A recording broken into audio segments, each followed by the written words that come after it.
So one of the best questions that, has been asked of me in a talk ever was a 10-year-old after an outreach talk to a middle school who said, well, if you're building things out of living materials, does that mean they're alive? And I think that really gets to the core of the ethical question that underlies everything that we do in the field of biofabrication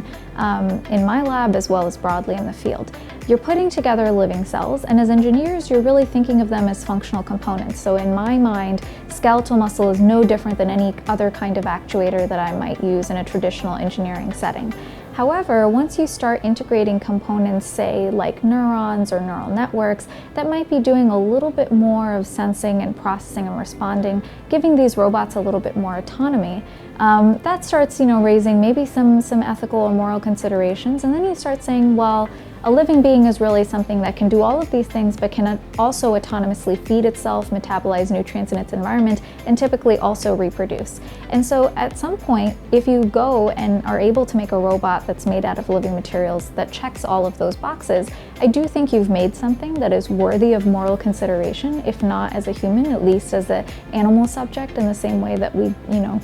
develop rules around doing animal research. So I think we're a long ways from that, just from a fundamental science perspective. That's a really difficult system to create, but it's something that I would like for my lab and other researchers in the field to always keep in mind, and to always get feedback from members of the community, both in science and those in other fields.